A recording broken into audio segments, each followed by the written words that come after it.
So I just flew into the US from traveling abroad. They didn't ask me any questions about my health. They didn't take my temperature. They didn't mention anything about a quarantine.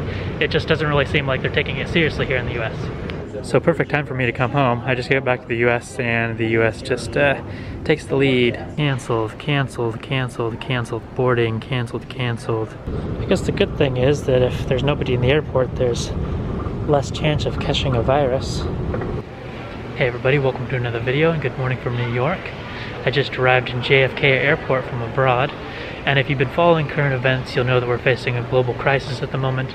But there's a few things that I found here concerning at the airport here in New York compared to other airports around the world that I've seen recently. So I'm going to show you guys around. I hope you guys enjoy. If you haven't done so already, please subscribe to my channel by clicking the link below. It only takes a second and helps me out a lot. Go ahead and click it.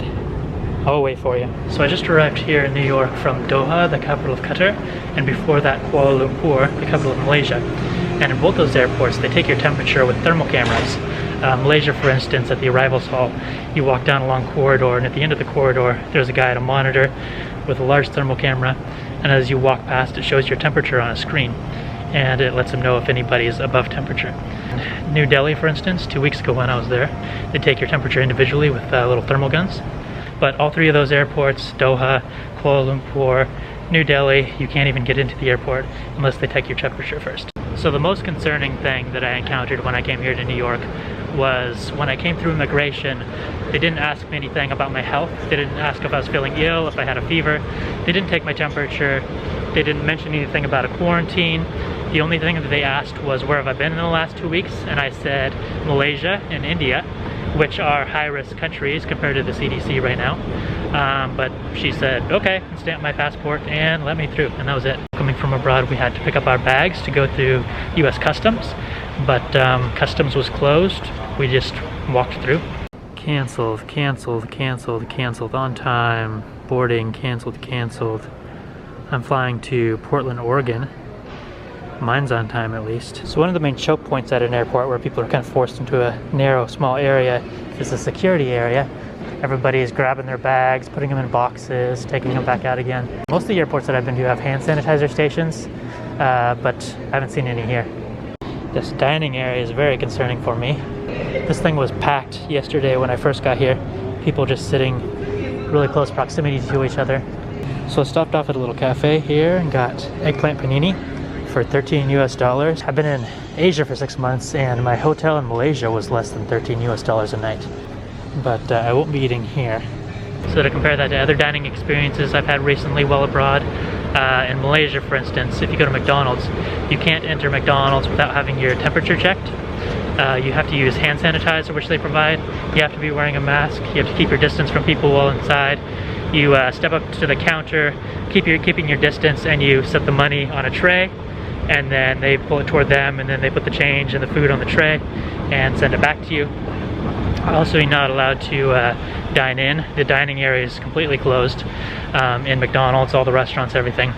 You're only allowed to take takeaway. Prepaid SIM cards, 80 bucks, 60 bucks, 20 bucks. I forgot how expensive cell phone plans are here in the US. I've been in Asia. My plan in India, for instance, cost me $3 a month for call, text, and data. Using my knee, the water fountain works. A lot of people touching that. Everywhere else that I've been, Malaysia, Qatar, they've all been shut down. So a lot of the stores in the airport are closed, which is good. But some of them remain open, like this one. Doesn't really seem necessary. I mean, nobody needs a t-shirt or a coffee mug or a keychain in the situation that the world's in right now. They do sell snacks, which it's necessary to have food, but I think it's just an unnecessary risk having people gathering in these areas.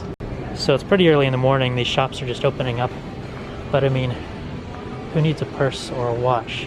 Alcohol and cigarettes, that's pretty much all they're selling in here. Transport on your flight, do not accept. So I've been hearing announcements on the intercom about not accepting bags from strangers, which is the same warning you hear all the time, but nothing about the virus. Other airports I've been to, they've been posting regular announcements about keeping your distance from people, washing your hands, reporting yourself if you have a temperature or you're not feeling well. Due to low demand, we've temporarily closed. Please visit our lounge in Concourse B. Doesn't really say anything about the virus. So these are the only warnings about the virus that I've seen in the entire airport. So you most likely heard about it in the news, but the US now has most cases of the virus in the world. And looking at the airport so far here in New York, it doesn't surprise me.